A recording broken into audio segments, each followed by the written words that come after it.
Thank you for joining us today. My name is Ramya Acharya. I'm the head of alumni at Macquarie Business School. As a graduate, you are part of a respected global alumni network of more than 90,000 business school alumni. And it's wonderful to have more than 300 alumni joining us today from across Australia and around the globe. I will be your moderator for today's special webinar, which brings our community of business alumni, students, and staff together. Before we start our proceedings, I'd like to play a short video. Welcome. We acknowledge the traditional custodians of Macquarie University land, the Wadamadigal clan of the Darug Nation, whose cultures and customs have nurtured this land since the Dreamtime. We pay our respects to elders past, present and future. We welcome people of all nations and all faiths. Kwai Bidja, Jamna Payala Janawi. Come here, we speak together. We have 60,000 years of archaeological evidence of Aboriginal habitation at Lake Mungo and 20,000 years in Ryde. We have great antiquity. Today, hundreds of Aboriginal and Torres Strait Islander people graduate from Macquarie University. The Darug Nation had famous leaders such as Chief Yarramundi, Naraginji, Colby and Maria Locke. Many of the descendants of these Darug people live today amongst you. We celebrate with you our ongoing attachment and custodianship of this country. We celebrate the achievements of Macquarie University.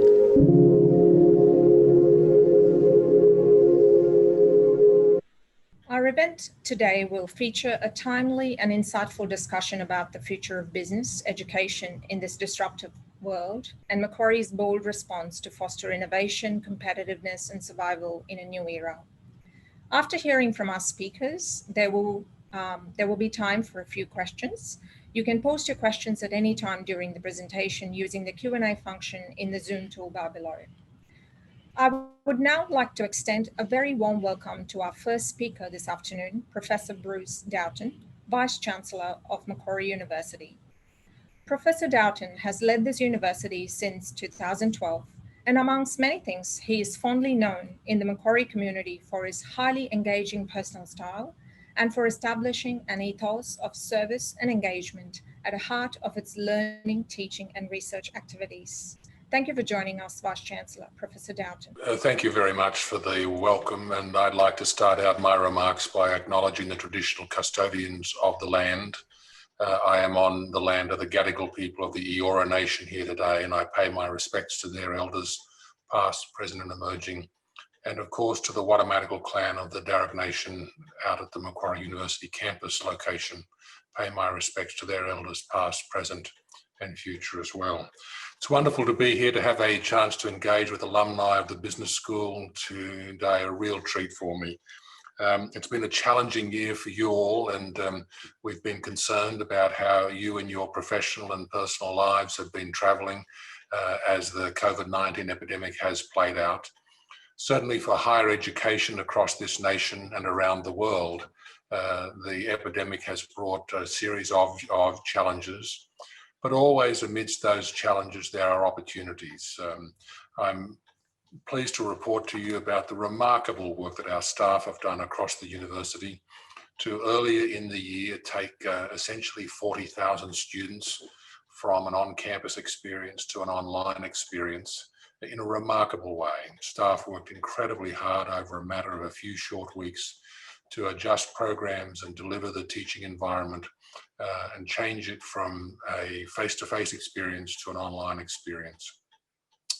We were the first university in Australia to move back to being partly on campus, and for semester 2 this year, we have had the campus open and all but the large lecture activities in terms of the education mission have been relocated back onto campus or at the city campus. And that is wonderful to see the campus being slowly reactivated over semester 2.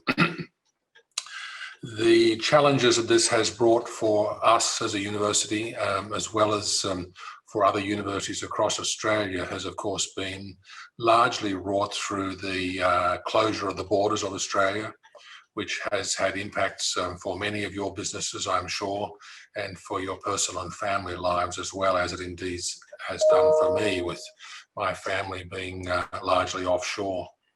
But that has meant for universities that we have not been able to welcome a new cohort of international students to the university in semester 2. That is traditionally the semester of the year when we welcome a high number of new students to the university, and that has not been possible this year. The Victorian outbreak, of course, delayed plans to accelerate a trial of safe corridors to have students may be able to come from offshore back into Sydney safely and be quarantined. And it's as yet unclear when we will be opening the corridors of transit internationally for our international students to come back and welcome them to the campus. I'm again very pleased to let you know that again the staff were, and particularly in the business school, because there's a large volume international students there from all over the world, I would say. We have a very diversified international footprint with students from 110 different countries enrolled in the university during this last year. Staff worked again very hard to convert a number of our programs of education to offshore online experiences for students. That had many challenges attached to it, particularly for students who are resident in parts of the world where national firewalls on their broadband access are a concern, but we're able to work with both agencies and government to secure a way to be able to deliver online offshore.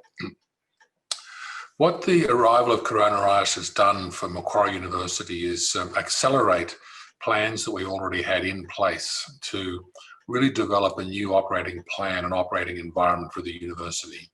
We started to foresee at the beginning of last year, almost 2 years ago, the need for change in the university and the need to bring the university community together to work collaboratively across how we would prepare ourselves for a continually ascending future, continuation of the work we've been on. As Rami has said earlier, I've had the great good fortune to lead this university for the last 8 years, and we've certainly accelerated progress during that time.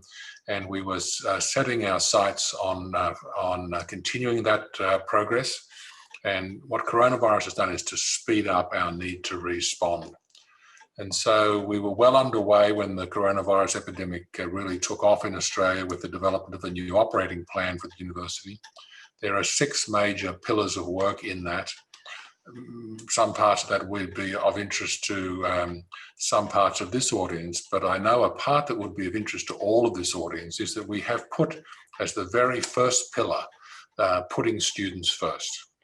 We are redesigning and adjusting many of our programs, both because of and independently of coronavirus, around really putting the student experience both in the classroom, face-to-face, virtually in a blended way, and beyond the classroom, both on and off campus, synchronously and asynchronously.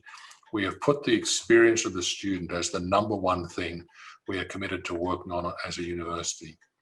That work is moving forward very quickly, and I'll be looking forward to sharing with you some of the outputs of that work as the remainder of this year and during next year that work flows out.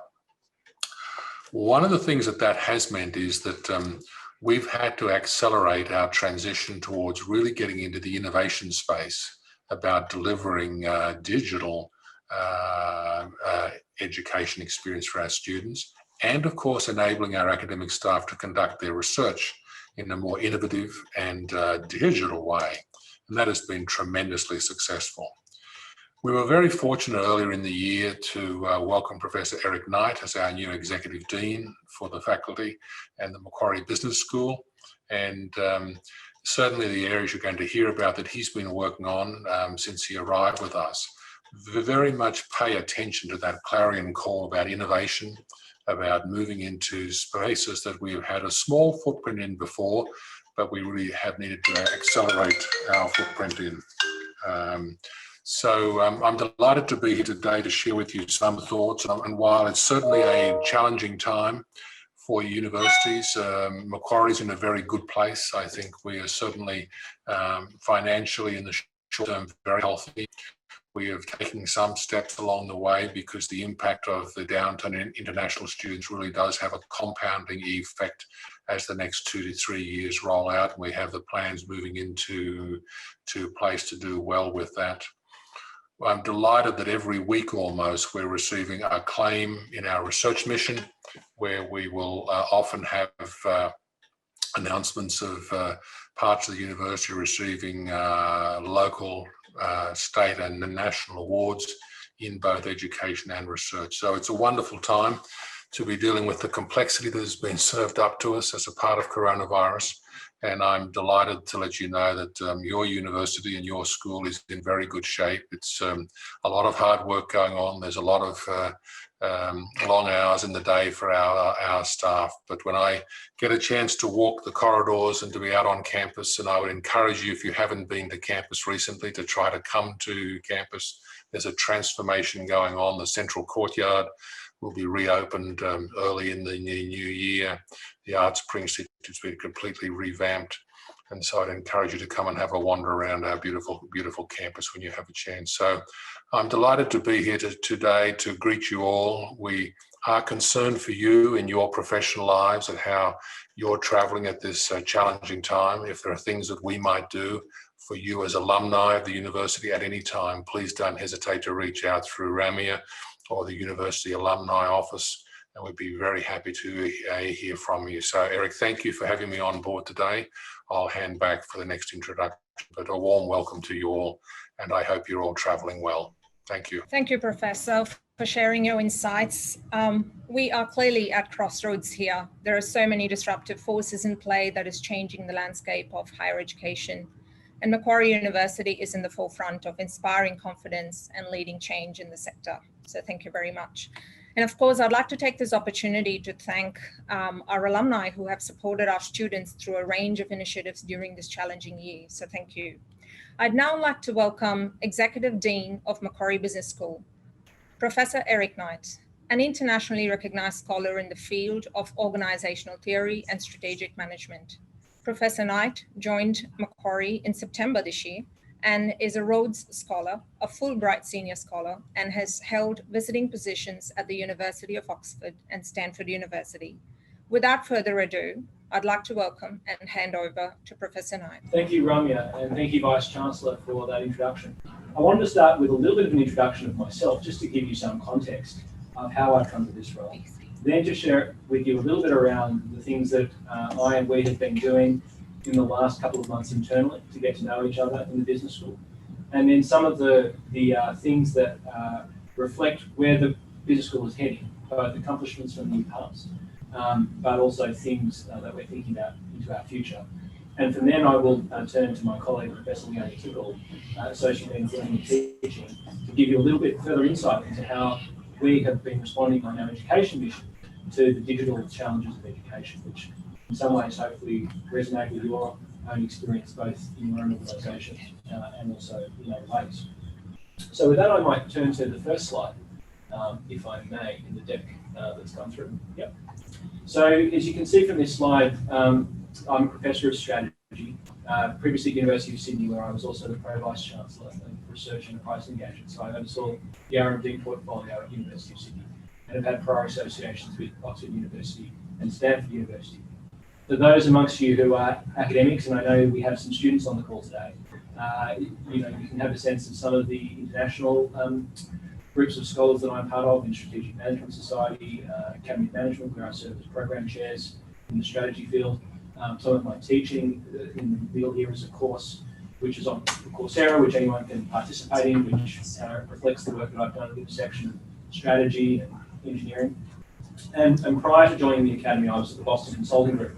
And in the bottom corner, you can have a sense of some of the organisations that I've worked for, companies that I've founded or sat on the board of.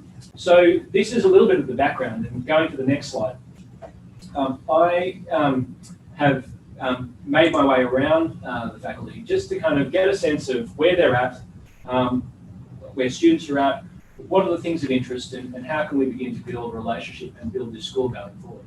You know, some things that I'm thinking about a lot, and what you can discern from some of the background I bring here is that I'm very interested in the quality of the students that we're able to attract, the quality of the teaching that we can deliver, the quality of the research that we undertake, and how do we empower that across our school and as part of the university. I'm spending a lot of time with the Vice-Chancellor, with Leonie Tickle and others, thinking about a long-run view of higher education. How is higher education changing both in this moment of COVID-19, but also beyond it in ways that predate COVID? And here I think the dialogue is very international. I'd commend you a podcast in Econ Talks from about a month or two ago on the future of higher education. These are conversations that are playing out and are particularly interesting for those of you who are in industry because of the applied and engaged nature of business schools in the world of business and organisations. And I'll say more about that later. But also I've been spending my time thinking about how can I work with my colleagues as faculty members, students, industry together to begin to create a really wonderful experience for our students and really impactful research for our scholars. So as part of that, and now moving to the next slide, I have been on a journey of learning and discovery. I've sought to understand within Macquarie Business School, what is the culture of this school? I've asked the question of my colleagues, what are we best known for and why? What are our values, beliefs and aspirations? And what do we call those things? And how do we support each other in the things that we wish to do? And I've also asked of my executive team, of the heads of my department, how do we make decisions? How do we open up difficult topics for conversation? Because really, like all of us, it's the difficult topics are the ones which in some ways lead to the most interesting conversations and the most productive conversations. But of course, there are things that I'm still getting to know that reside beyond Macquarie Business School, both at the university level, getting to work with the Chancellor, the Vice-Chancellor, the other executive deans, the deputy vice-chancellors, to understand what they think of Macquarie Business School and how we can work together there. But also what you think of Macquarie Business School as one of our alumni, what our students think of us as teachers, what parents think about us as prospective partners and educators of their children, and then what those in the city and in Quarry Street and in Canberra think about our work. So these are things that I welcome ongoing dialogue with. Please feel free to send me an email. We have sent out a number of different surveys, and hopefully you will have received some of these. But these together lead to some of the things that I'd like to share with you in the next two slides. So now moving then to the next slide. I wanted to share for this group some of the accomplishments of my colleagues and of our students to give you a sense of the rise and direction of this particular school. And I think everyone on this call will appreciate this because I hope that when you see Macquarie Business School on your LinkedIn profile, on your CV, you can reflect on that with pride. And that pride is very important both individually but collectively, because in my view, the reputation of this school and this school as part of the university is built in a very old-fashioned way. And that old-fashioned way is one conversation at a time. Every good conversation you have with your colleagues about the work of our school and the things that sit on this slide is a conversation, I think, that both recognises those who've achieved great things, but also plants the seed of aspiration for those who might come after us. And so I do encourage you to take away from this call things that you might wish to share with others. But on this slide, it reflects a few things on research and teaching, and I'll quickly go around the table here and share some of those things. On the teaching side, we've had some outstanding success.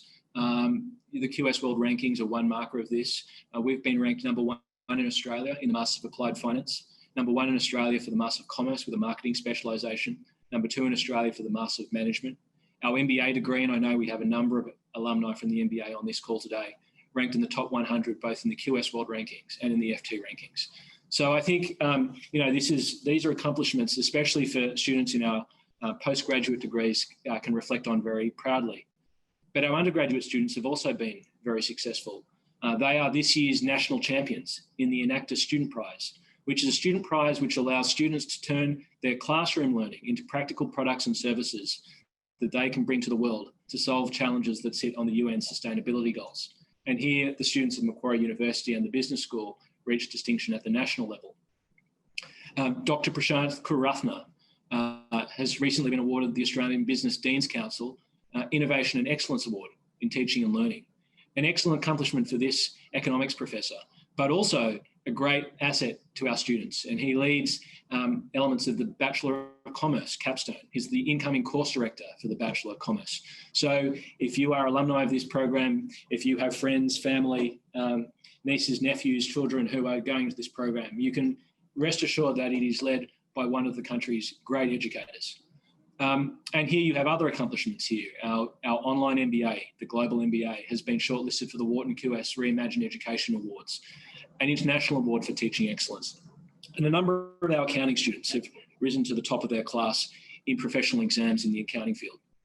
On the research side, just to reflect some other good news, to get a sense of the all-rounded nature of this, Macquarie Business School is both an excellent teaching school, but also an excellent research school as well. Professor Stefan Truick was awarded the ARC Future Fellowship this year for his work on financial innovations in electricity markets. And I see that in the Q&A, one colleague has asked about how we respond to 2009 Nobel Prize winner Elinor Ostrom on how we deal with the global tragedy of the commons. Well, may I share that my second daughter is named after Elinor Ostrom. Her name is Eleanor as well. We take it very seriously. Sustainability is one of our great challenges, and Stefan's work reflects work on those challenges on climate change and sustainability. So that's one of our great strengths. Going else around this slide, you can see the work of John Dumay. John Dumay has been recognised as the leading researcher in taxation and accounting in Australia by the recent report by the Australian newspaper. The Australian Special Research Report also recognised Macquarie Business School as the field leader in Australia in taxation and accounting overall, in finance and in entrepreneurship and innovation. So we are amongst the leading business schools in the country and in the region. And just last week, Stanford University released a report on globally ranked academics, and a number of our colleagues were ranked in the top 2% in the world. So just to give you a sense of the things to be proud of as an alumni of this business school, to get a sense of the talent that's coming through the ranks here, both as researchers and as teachers, and how we can convert that excellence and that interest and that curiosity into things that have meaningful impact for our students. But let me then close with a last slide, which is to share something of the challenges that have come from the conversations and the surveys that I prefaced before, and then some of the emerging responses that we have. And in these responses, I prefer to think of these being in pencil rather than pen, so that you might scribble away and suggest other things that we might do or ways we might enhance what we do so that we can be the best business school for our students and for our alumni. The challenges are some of the things that the Vice-Chancellor has foreshadowed. You know, the country, the region, the world has seen a drop-off in mobility, which has challenged the ability of students from ashore to come to this country. But of course, there are challenges beyond that. The global economy is mixed, and that has impacts for our job market, both in Australia and internationally, and therefore the kinds of opportunities that we can give students both in Australia and internationally. Asian business schools are becoming increasingly competitive, and we can't just think of the business schools in Australia, but we need to think about the time zone, the region, and how we can locate ourselves amongst the best in that context. In the same way that digital has transformed business communication, so too is it changing the nature of learning. And Leonie Tickle will say more about this, but we've turned on a dime to rethink the way of doing online education. And some of the programs which Leonie has been deeply involved in converting programs such as our MBA into an online format has positioned us very well for these challenges. Of course, students are also looking for shorter learning experiences. They're looking for skills that are directly relevant to employment. And of course, that means it directly needs to be relevant to the changing nature of the job market. And so all of these demand of us to be thinking day and night and through the week on how we can be at the cutting edge of innovation. What are our responses? Well, the first is to anchor on our core mission. Macquarie Business School is known for being applied and engaged, focused on the great challenges of our time and in industry, and connecting our students to opportunities that they might have beyond Macquarie University, both in industry, in government, in the social sector, wherever they wish to be. We want to allow them to have the skills to be as successful as they wish to be. That means embedding job readiness into our curriculum, and we're thinking very deeply about the nature of bringing new skills into the classroom that prepare for jobs. An example of that is to think about how internships are changing. PACE, which is the internship function here at Macquarie University, has reached great distinction for face-to-face internships. There are constraints on that during a global pandemic, But there are interesting opportunities in the way we think about virtual internships, online internships, that are not only interesting experiences and simulated environments for students to learn in, but interesting new innovations in the recruitment market, whereby students who do well in virtual internships, a hop, step and a jump toward job and interview invitations from the best employers in the world. We're very interested in the intersection between business education and technology, business education and STEM. The motto of the University of Macquarie University is "You to the power of us." Well, that is as true for the university as it is for the business school. The strength of the business school is built on our ability to also be in partnership with our engineering faculty, with our arts faculty, with our health faculty. And in this regard, there are interesting innovations that are playing out not only within our coursework, but also in our executive suite. Let me say something about this. Because of the demand in shorter education, we're looking at ways in which we can take that shorter education and make that a micro buy-in to some of our programs if students wish to upgrade into MBAs, into Masters of Applied Finance. But also if they're students of these programs, how they might micro-buy these out as part of lifelong learning. This is not just a theoretical possibility, but something we're actively working on at the moment. We have a great strength in financial services at Macquarie Business School. We're currently working with the Australian Financial Markets Association and with Westpac to do executive education in the financial services sector. We're looking to bid for new programs in the health sector to substantiate our strength there. But these are the kinds of innovations that we're thinking about to remain relevant as students and all of us look for deeper and shorter engagements in education.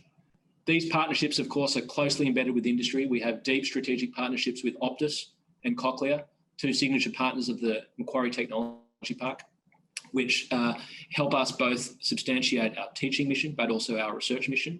And of course, we're also thinking about mentoring at scale. We have 17,000 students here at Macquarie Business School who are our daily responsibility, and we want to provide a mentoring opportunity to every one of those. And that will involve both working within student cohorts, so how second year students can mentor first years, third years can mentor second years, but also how we can work more deeply with alumni in helping in that regard. How can we have alumni reach out to our students and give them every chance of success that our alumni have enjoyed? And in this regard, I'm very thankful to Ramya Acharya, who's organised today's session, but whom I work with very closely to allow some of your interest and passion to feed back into the next generation of students.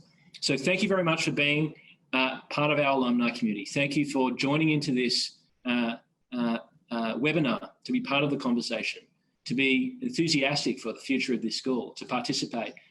We'll have a chance for questions, but now I'd like to turn to Leonie Tickle, who'll say a little bit more about how we've responded to this COVID moment to advance our education and innovation.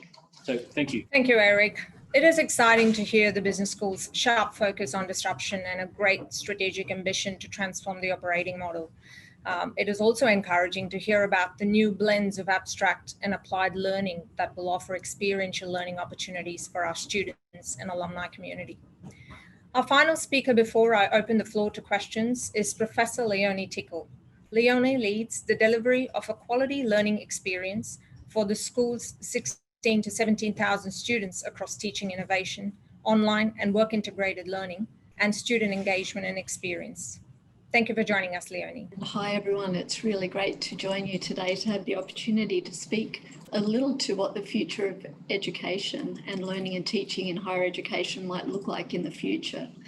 I'm going to start by outlining some of the mega trends that are impacting higher education, and I'll then move on to how we're responding and what we might see for the future of higher education.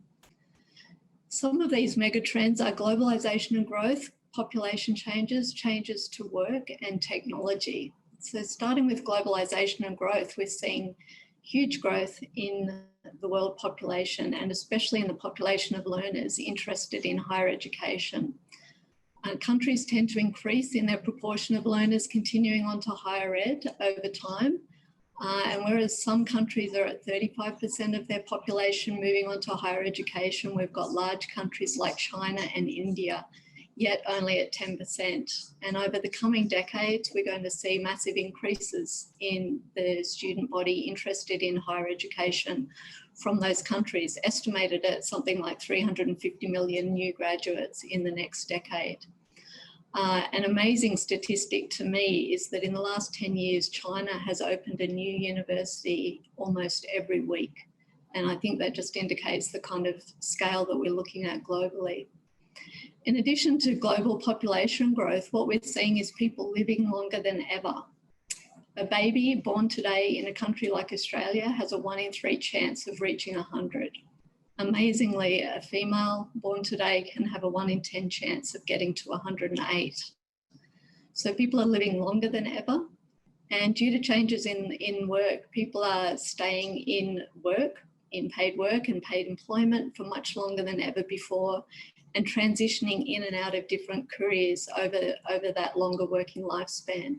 So we're seeing a great move towards lifelong learning and great opportunities in that for higher education providers like Macquarie. We're seeing major changes in the workplace and in the future of work and skills. Automation is obviously changing the nature of work for many of us, almost all of us. Automation is also resulting in new jobs that we can't even anticipate at this stage. In fact, I've seen a statistic that 65% of primary school students today will work in jobs that we've never even heard of yet. The Foundation for Young Australians says that school leavers today can expect to have 17 different jobs throughout their career and 5 different careers. So with longer working lifespans, with regular changes into different careers and different jobs, we're going to see a real need for higher education to support upskilling and reskilling over the lifespan, and a great opportunity for universities. We're seeing great advancements in technology, obviously with AI, machine learning, online learning. This is changing everything about education. It's changing what our learners want to learn. It's changing the way that they expect to be able to learn with education on demand. It's changing the way that we as universities teach. It's changing the way that we as universities operate. Massive changes due to changes in technology, and I think we're only at the start of that disruption. You might be surprised that only 4% of higher education degree programs relate to fully online learning at this stage. So we're really still at the start of disruption due to technology. I'd like to just segue a little into what's driving the shape of education in 2020, which is the massive impact from COVID that both the Vice-Chancellor and Eric have alluded to, and the fact that we did need to turn on a dime to move all our hundreds of units online, our hundreds of internships online, mentoring programs and so on. And it's been actually a marvellous silver lining of COVID that we've seen great advancements in our ability to offer online learning to students and in our capability to do more on that front in future. And a great testament to all our staff, how well that's been done, and to our students who have really embraced that for this year. COVID's had massive disruption more generally. There are 1.5 billion learners in the world, and 90% of them moved away from a classroom experience during COVID. Online providers like Coursera saw massive increases in their learner base. In just 1 month, in April, Coursera attracted 10 million new learners, and that's about 7 times what they would normally experience. So 2020 has been a massive year. I like to think of it as years of learning and years of cultural change within a matter of weeks. And that will be very valuable moving forward, I think, for us. So that's some of the drivers that we see that are impacting higher education. What and how will that actually play out? What will we see in the future as a result of that? What I expect we'll see is, of course, increased demand for education. In an uncertain world, education is mainly what people turn to equip them for an unknown future. But the way that education will look and the models of education will change. Next slide, thank you. So I think over the next decade, what we're going to see much more of, as I've mentioned, is lifelong learning, longer working lifespans, education not concentrated at the start of a working life, but dipped into and out of during a whole career. We're moving from very structured forms of learning and pre-specified forms to learning that's much more personalised, much more adaptive, much more flexible and responding to the individual needs of the learner. We're seeing unbundled education where learners might receive content from one provider, credentials from another, networking opportunities from another. And as a result of that, really great opportunities, I think, for collaboration between universities and other providers. We're seeing a flip of focus. Learners are no longer thinking about content as much as they are about the capabilities that they're building as a result of education, and a real focus, as our Dean Eric mentioned, on mission rather than majors and purpose-driven education. Next slide, thank you. In my view, hybrid learning is here to stay. We've seen a massive change to introduce online learning as a response to COVID. And I think the real opportunity that we have now is to think about how we move forward from that, to now offer hybrid teaching that makes the best of all the different modes of education that we have at our disposal. Optimal use of online and in-person learning, experiential learning, synchronous, real-time, combined with asynchronous, pre-recorded material. It's a really great opportunity to think now as a university about how we move ahead to offer the very best in learning to our students. And we're very committed to doing that. Over the next decade, next slide, thank you, we're definitely going to see much more impact of AI, data and analytics, and personalised learning. So AI is making a mark in higher education. You may have heard about Jill Watson, the virtual teaching assistant that a computer science professor introduced at Georgia Tech. Didn't tell his students about it, and his students were none the wiser that one of their teaching assistants was actually a virtual chatbot rather than a real person. Now, we're a long way from seeing that kind of development for more complex questions and more complex teaching and learning. But that shows the impact and the potential of AI and other forms of technology. Data and analytics, I think, will be an absolutely key driver of success for higher education enterprises and indeed almost all organisations. We're seeing great possibilities out of using data and analytics to make interventions to boost student success, well-timed interventions at just the right time that students need them to improve their learning experience and their success in their studies. We're seeing increasing personalisation in learning, and this ranges from things like recommender systems, kind of like a Netflix, where learners are recommended future learning experiences based on their past preferences, and also increasingly adaptive learning, where learners are presented with learning materials that are adapted to their past preferences, their past abilities, and what they've shown in their previous performance. Arizona State University has recently introduced a biology degree that's based totally around adaptive learning. And I think that adaptive technology, adaptive learning, and more generally personalisation is going to be an important part of education going forward. All of this is not to say, next slide, thank you, that the human experience doesn't remain very critical. Collaboration, teamwork, social learning, and also the affective and emotional component of learning have been shown to be the really critical drivers of a positive student experience. And I think technology always needs to be driven from the basis of the importance of collaboration and human encounters. Finally, I'd like to just say a little bit about competition and collaboration. Next slide, thank you. In the kind of environment we're in, with online learning expanding with globalization, content is available anywhere in the world, easily accessible by learners on demand. And in this kind of environment, it's really important that each university, each educator thinks about its unique offering to students. And I think we're going to see much more collaboration between universities and other organisations in offering learning. I've mentioned that China opens a new university every week. We're obviously seeing increasing numbers of universities in the sector.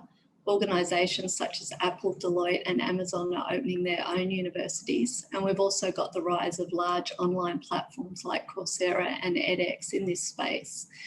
It's increased competition, but increased opportunities for collaboration as well, which I think is very valuable.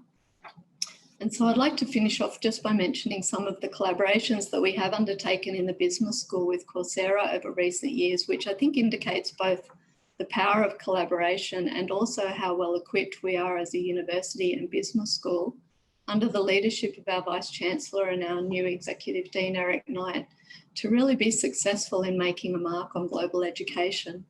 Next slide, thank you.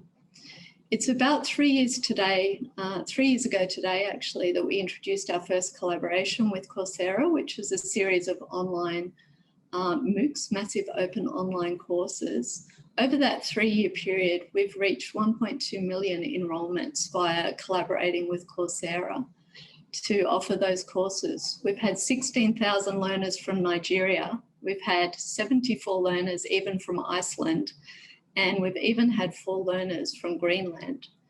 We're able through this kind of collaboration to reach a global audience of learners that we wouldn't otherwise have been able to reach. More recently, we've collaborated with Coursera to offer a fully online degree, the Global MBA, and our Dean, Eric Knight, mentioned some of the successes that program has already had even a year or so after being introduced. A statistic that we're really proud of is that Macquarie University has the highest student rankings of all of the 170 leading universities on the Coursera platform. Coursera is very choosy who it partners with, and so this is a real badge of honour that Macquarie has really been able to lead the way in online learning on that platform. And I think for me that shows just what opportunities we have available to us as a university and as a business school. We've shown that we're able to compete on a world stage with our wonderful academics and their expertise, our wonderful learning experts. And I think despite all the challenges and the big mega trends that we're seeing that are impacting higher education, we're really well placed to play an important part in that. Thank you very much for the opportunity to chat with you today. Thank you, Leonie, for sharing the trends of the future and Macquarie's preparedness to face the predictable change in student demographics, cultural environment, and entrepreneurial norms. In 2021, we are going to continue to transform the way we work. And for alumni who would like to join us in this journey, I encourage you to reach out to me by email or LinkedIn. We have some great questions that have been sent through. If you haven't had a chance already, please post those through the Q&A function now. May I direct the first question to Professor Dowton? Today's university leaders must face critical questions requiring timely and strategic responses that will likely define their future in a hyper-competitive new world. In your opinion, what is the most challenging question that leaders must respond to in 2020 and beyond that will continue to build the demand for higher education for another 50 years? It's a very well-placed question. We could spend a lot of time on that, but let me offer you the thought that the landscape in the current time frame and the opportunities for the future are emblazoned with complexity. And I think what university leaders have to do right now is grasp both the short term and the medium and long term, and not lose sight of any of those at the very same time.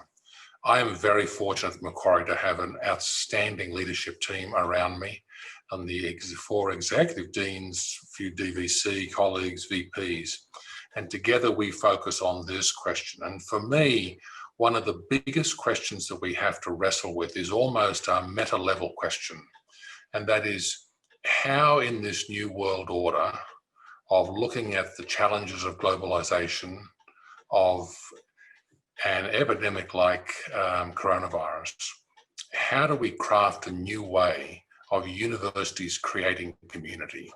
I'm a firm believer in the importance of building community in a university environment and having that experience that students have, whether they be face-to-face or online, whether it's asynchronous or synchronous learning, that sense that you belong to something larger than yourself and your local environment. And I think for me, that's a question that I wrestle with a lot. And it is, I think, our greatest insight, I think, as university leaders comes from tapping into all levels of our community. Our senior professoriate with deep wisdom of experience, but also particularly our junior academic colleagues who come with new ways of thinking, with fresh ideas, We are certainly embracing those. I personally have chartered a group of 16 young academics at Macquarie that I spend time with to think about their ideas. But also, how do we make the boundaries of the university more porous? How do we increase the bidirectional and multilateral flow of collaboration, information from inside the university and from outside the university, all in the service of that building community? And my reason for wanting to stay true to the notion of universities building community is, as I look out and someone who's lived and traveled and worked all over the world, I see a very troubled world. We don't have to think too far about the politics of certain countries at the moment to think what a troubled world we're in. Fundamentally, for me, it is about building equality and communitarianism, and those are big, complex questions. It's a terrific question. Thank you, Vice-Chancellor. I think the next question would be suitable for Professor Tickle. How the university will operate next year, and what are the future goals and strategies that Macquarie Business School will undertake to enhance the quality of education? Great question, thank you. So the Vice-Chancellor has outlined that the university is pursuing a number of fronts as part of our university operating plan.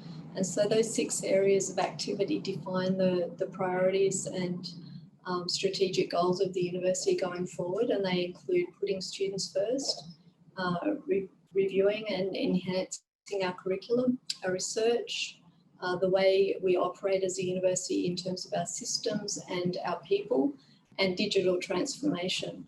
So I think in the learning and teaching space, the critical programs of work there are the Students First program of work, and that touches on all aspects of how we engage with and further our students' interests. Employability is a major stream of work there, student success and student engagement and satisfaction.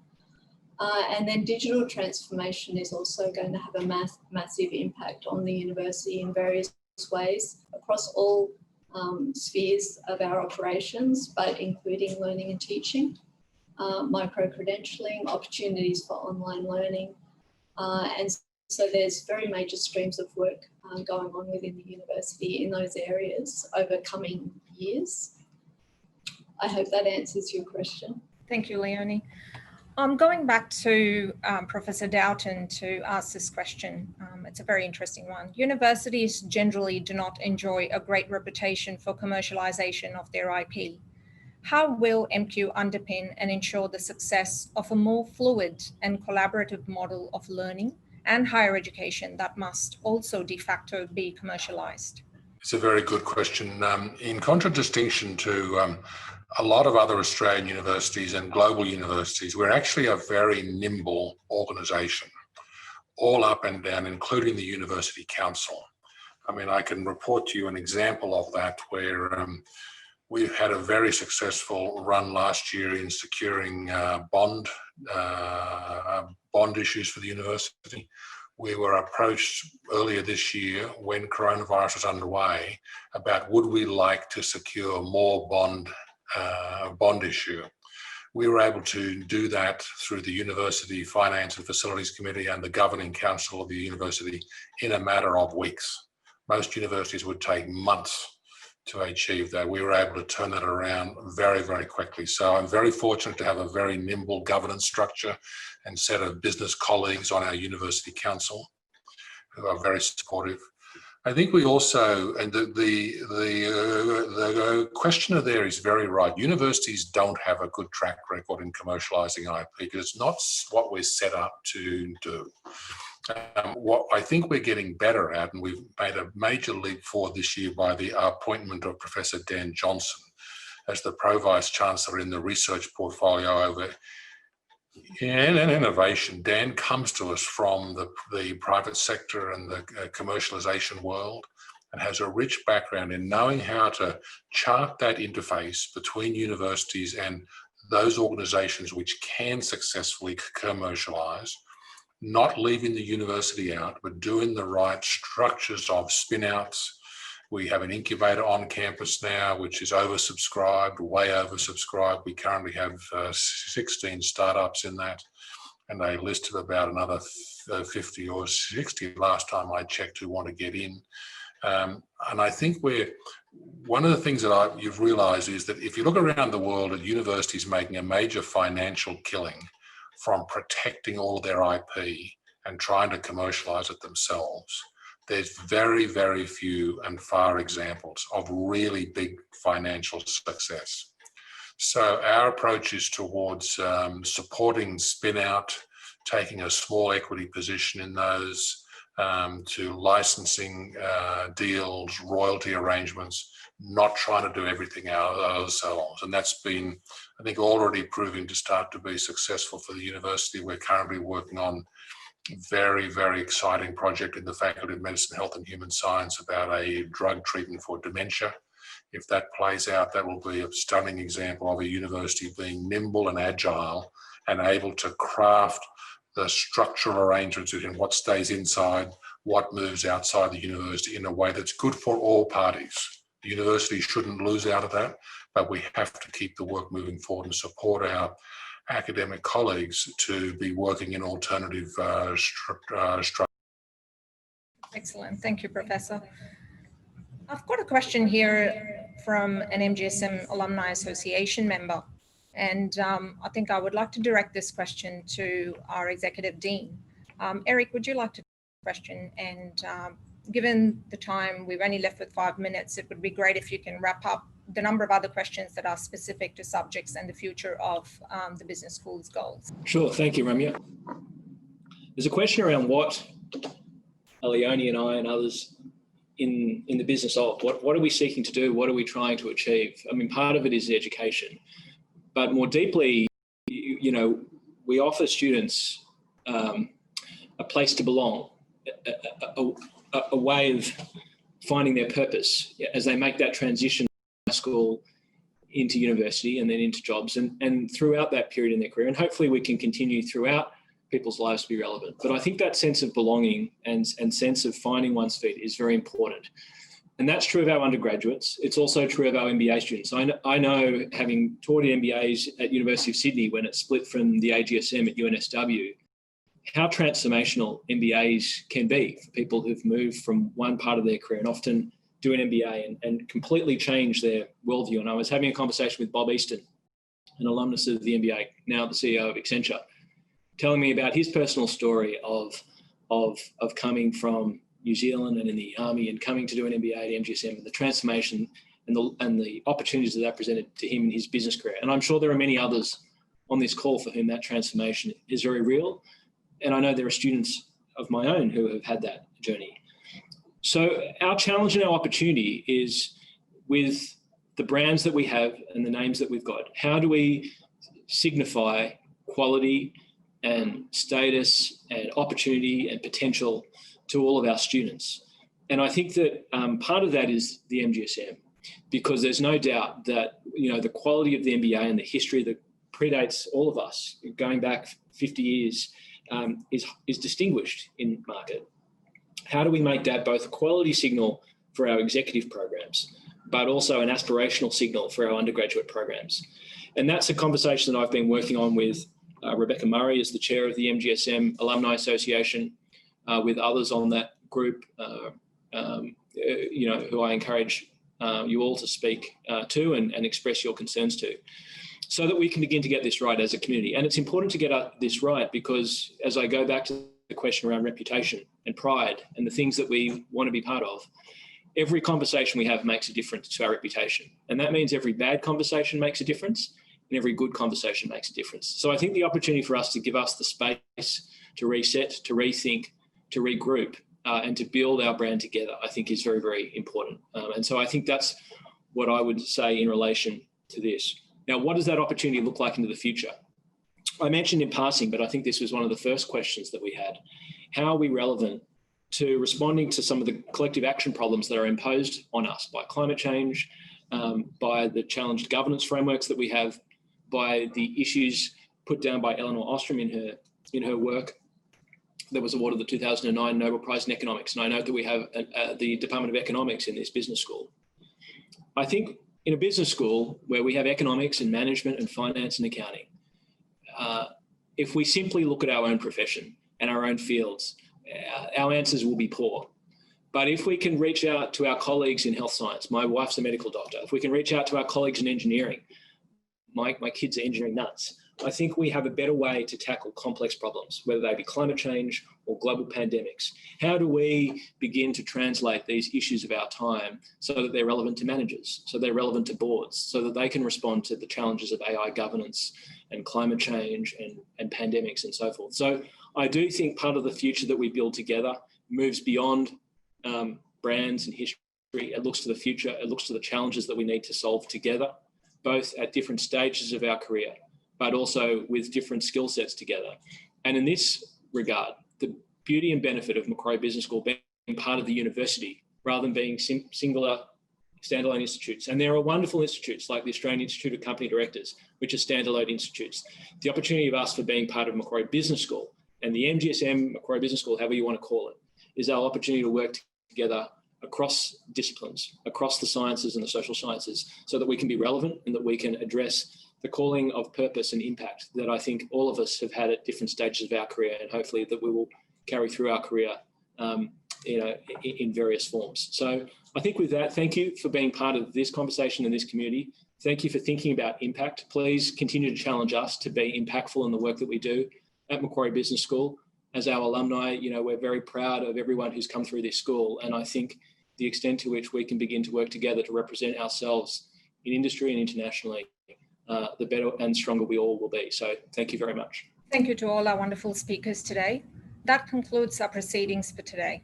You will receive the recording of today's presentation in an email along with the link to a form. We encourage you to submit your interest if you wish to join the Alumni Volunteers Network and explore ways to engage with your school. Thank you again for joining us, and I look forward to staying in touch.